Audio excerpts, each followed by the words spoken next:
Assalamualaikum warahmatullahi wabarakatuh. Perkenalkan, nama saya Angga Rugimanto Pudongko dengan NIM F551-24023.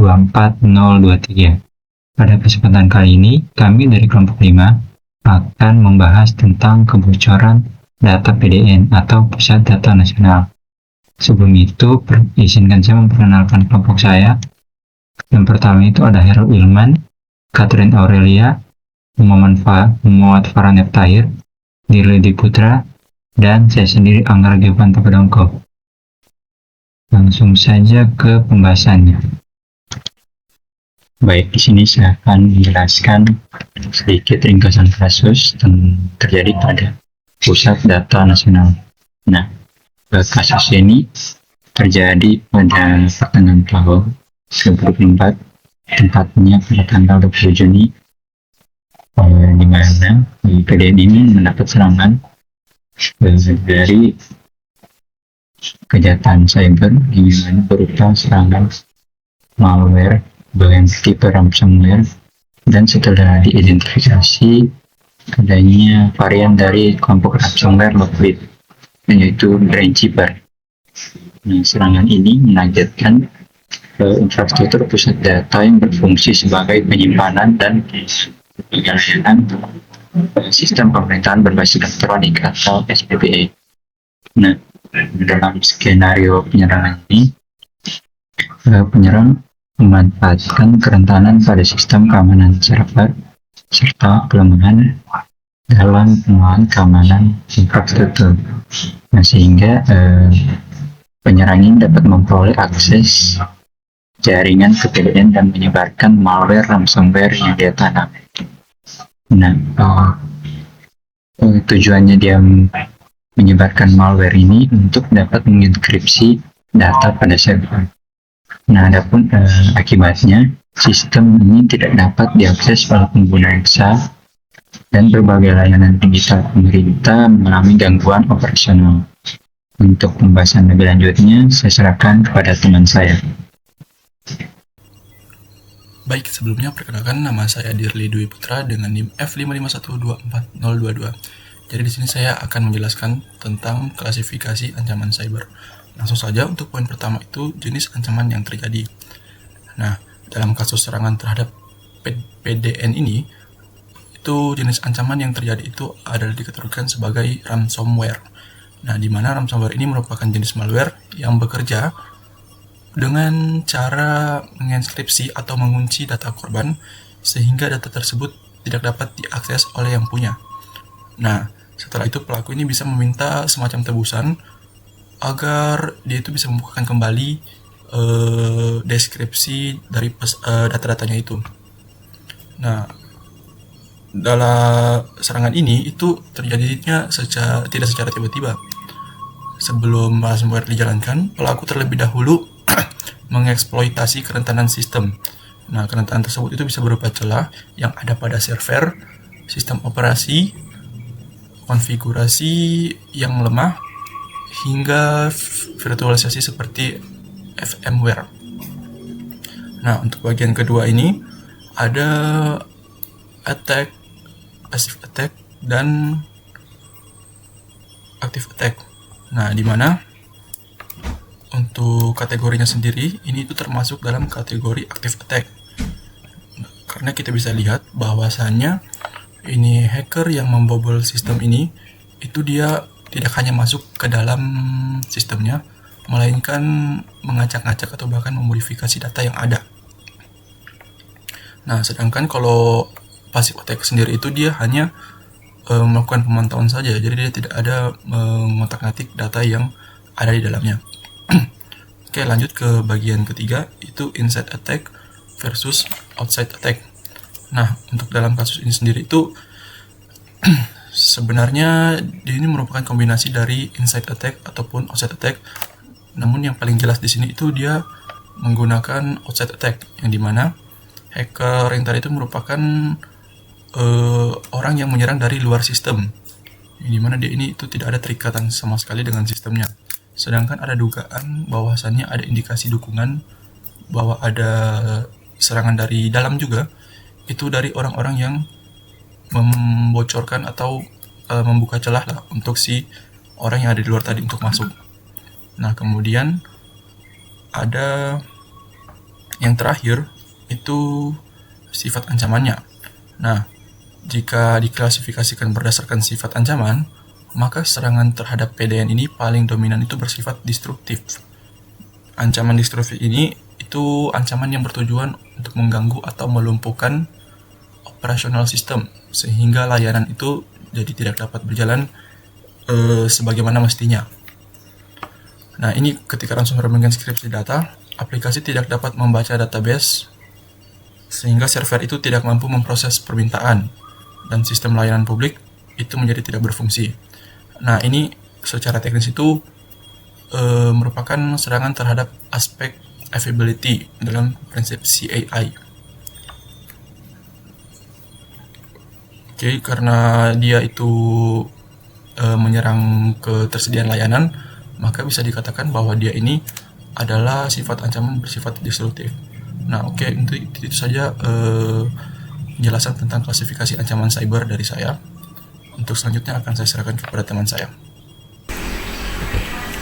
Oke, perkenalkan, nama saya Catherine Aurelia dengan NIM F551240119. Jadi di sini saya akan menjelaskan tentang identifikasi celah keamanan pada bagian yang pertama, yaitu titik lemah sistem yang dimanfaatkan. Yang dimana celah keamanan yang dimanfaatkan ini dapat dikategorikan secara konseptual ke dalam 3 aspek atau 3 faktor. Ada faktor yang pertama, yaitu faktor manusia, di mana terdapat penyalahgunaan kredensial, seperti jika seorang peretas ini mengetahui username dan password dari seorang administrator, maka seorang peretas ini tidak perlu lagi melakukan penyerangan secara langsung. Namun seorang peretas ini sudah memiliki jalur akses yang sah. Yang kedua ada human error. Jadi kesalahan manusia di sini itu seperti tidak tahu cara mengkonfigurasi server dengan baik. Yang kedua, tidak menutup kembali port yang sudah tidak digunakan. Dan yang ketiga yaitu lupa untuk mengaktifkan fitur keamanan pada sistem. Yang ketiga yaitu kurangnya kompetensi keamanan cyber. Oke, jadi kurangnya pengetahuan tentang keamanan cyber ini juga menjadi celah, di mana jika seorang administrator tidak dapat mengidentifikasi atau mencegah adanya aktivitas yang berbahaya, maka sistem itu lebih mudah untuk disusup tanpa diketahui oleh administrator itu sendiri. Oke, kita lanjut ke faktor yang kedua, yaitu faktor proses. Yang pertama, tidak adanya patch management yang rutin. Jadi patch manajemen yang rutin ini adalah pembaruan sistem, yang dimana tanpa adanya pembaruan sistem, maka kerentanan yang sudah diketahui oleh publik itu dapat dimanfaatkan kembali oleh seorang peretas. Yang kedua yaitu lemahnya monitoring dan pengawasan. Jadi monitoring yang tidak efektif ini membuat aktivitas mencurigakan itu akan sulit terdeteksi, dan penyerang itu dapat beroperasi lebih lama di dalam sistem tanpa diketahui oleh seorang administrator.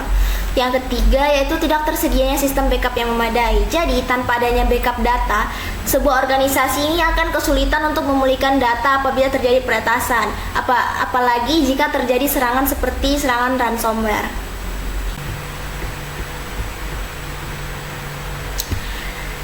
Oke, kita lanjut ke faktor yang ketiga, yaitu faktor teknologi. Yang pertama ada ketergantungan pada Windows Defender. Jadi Windows Defender ini merupakan salah satu sistem perlindungan yang dimana akan menjadi celah apabila tidak dapat dikonfigurasi dengan baik, dan juga sistem ini akan menjauh lebih rentan untuk dimasuki oleh malware karena tidak ada lapisan perlindungan tambahan.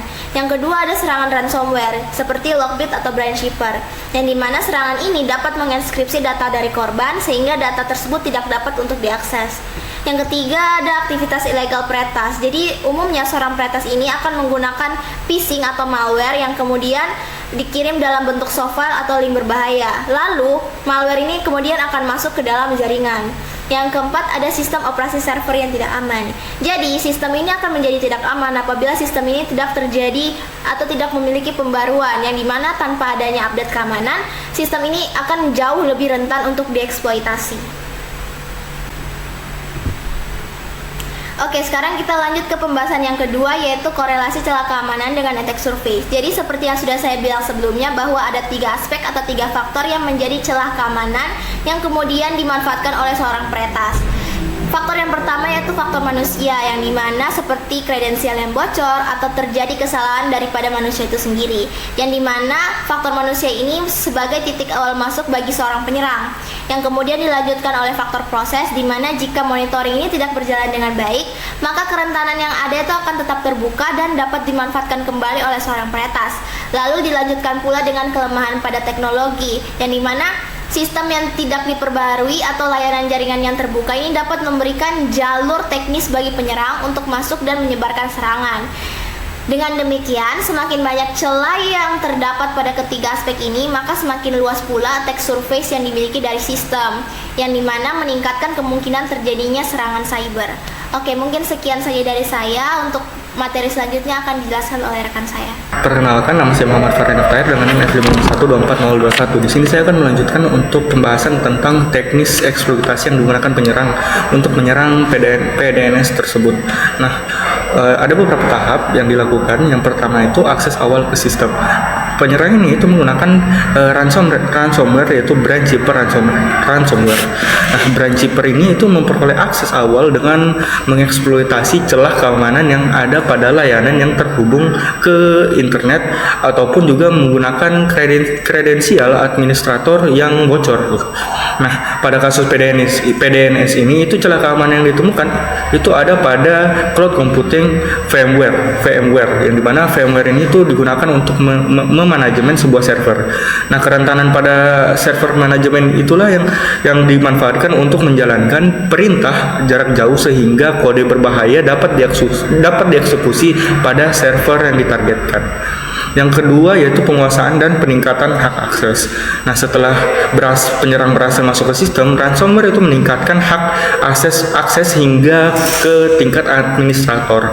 Dan dimana dengan hak tingkat administrator ini, penyerang itu Brandkeeper ini itu dapat mengakses, membaca dan juga memodifikasi file yang ada pada server utama. Yang ketiga yaitu proses enkripsi data dengan kriptografi hibridia. Nah, Brandkeeper ini itu mengenkripsi file menggunakan metode kriptografi hibridia. File ini terlebih dahulu dienkripsi menggunakan algoritma simetris ya, seperti IAS untuk mempercepat proses enkripsi. Nah, kemudian kunci simetris tersebut itu dienkripsi kembali menggunakan algoritma asimetris seperti RSA dengan kunci publik milik penyerang. Yang keempat itu penargetan file dan sistem kritis. Nah, ransomware ini menargetkan file penting seperti database, file konfigurasi sistem, dan juga file layanan inti. Yang dimana enkripsi terhadap file-file tersebut itu menyebabkan sistem tidak dapat mengakses data yang diperlukan untuk menjalankan sebuah layanan. Yang kelima itu penghapusan atau penonaktifan mekanisme pemulihan. Nah, Brandkeeper ini itu dapat menonaktifkan atau menghapus mekanisme pemulihan seperti backup data, shadow copy, atau snapshot system. Nah, tindakan ini itu dilakukan untuk mencegah pemulihan data dari PDNS itu sendiri tanpa menggunakan kunci dekripsi yang dimiliki oleh penyerang. Nah, masuk pada relasi eksploitasi dengan kelemahan sistem. Untuk yang pertama yaitu hubungan dengan mekanisme teknis eksploitasi, yang dimana eksploitasi itu terjadi ketika penyerang secara aktif memanfaatkan kelemahan yang ada pada sistem. Nah, contohnya seperti PDNS tadi, yaitu yang dimana PDNS ini itu dihack karena ada celah yang ada pada cloud computing VMware, dan dimana VMware ini tuh berguna untuk memanajemen sebuah server. Yang kedua itu ada hubungan dengan jenis kelemahan yang dapat dieksploitasi, dimana kelemahan yang dapat dieksploitasi itu umumnya berasal dari aspek teknis sistem seperti perangkat lunak yang tidak diperbarui, konfigurasi yang salah, atau sistem yang tidak memiliki mekanisme perlindungan yang memadai. Yang ketiga itu proses eksploitasi dalam serangan cyber, di mana dalam penyerang ini itu biasanya melakukan pemindaian untuk menemukan sebuah celah kelemahan yang ada pada sistem. Nah, setelah celah ditemukan, maka penyerang akan menggunakan alat untuk mengeksploitasi kelemahan tersebut. Yang keempat itu relevansi pada infrastruktur skala besar, yang dimana pada infrastruktur berskala besar itu seperti kayak PDNS tersebut, pusat data nasional itu, kelemahan sistem itu dapat menjadi titik awal mula untuk eksploitasi yang berdampak luas. Nah, jika celah keamanan itu tidak segera ditangani, penyerang itu dapat memanfaatkannya untuk memperoleh akses ke dalam sistem inti. Sekian dari saya, mungkin selanjutnya akan dijelaskan oleh teman saya. Baik, Assalamualaikum warahmatullahi wabarakatuh. Perkenalkan, nama saya Herulman dengan NIM F551244018. Nah, pada kesempatan kali ini saya akan menjelaskan analisis dampak terhadap CIA atau Configurability, Integrity, dan Availability. Nah, pertama kita masuk ke Configurability. Configurability memastikan bahwa data dapat kita akses hanya dapat diakses oleh pihak yang berwenang saja.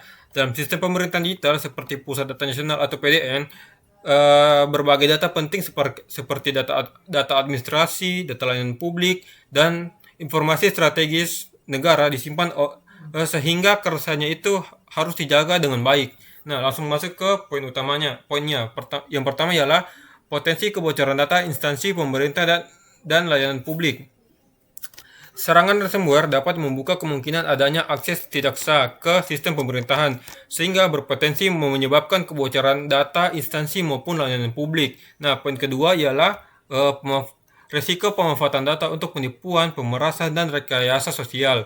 Nah, data yang berhasil diakses oleh pihak tidak bertanggung jawab dapat disalahgunakan untuk berbagai kejahatan cyber, seperti penipuan identitas, phishing, maupun rekayasa sosial. Poin ketiga ialah ancaman terhadap data strategis yang berkaitan dengan kebijakan dan administrasi negara. Nah, jika data penting pemerintah terekspos atau tersebar, informasi tersebut dapat dimanfaatkan oleh pihak tertentu untuk kepentingan intelijen atau eksploitasi informasi. Masuk ke poin integritas. Integritas berarti berkaitan dengan keutuhan dan keakuratan data agar tidak berubah tanpa izin. Dalam sistem pemerintahan digital, integritas data sangat penting karena banyak keputusan administrasi dan layanan publik bergantung pada data tersebut. Nah, masuk ke poinnya ialah poin pertama ialah hilangnya jaminan keaslian data akibat enkripsi. Pada serangan ransomware, data biasanya dienkripsi oleh penyerang sehingga tidak dapat diakses atau diverifikasi keasliannya sampai sistem itu dipulihkan. Nah, poin kedua ialah risiko kerusakan atau corruption data selama serangan berlangsung.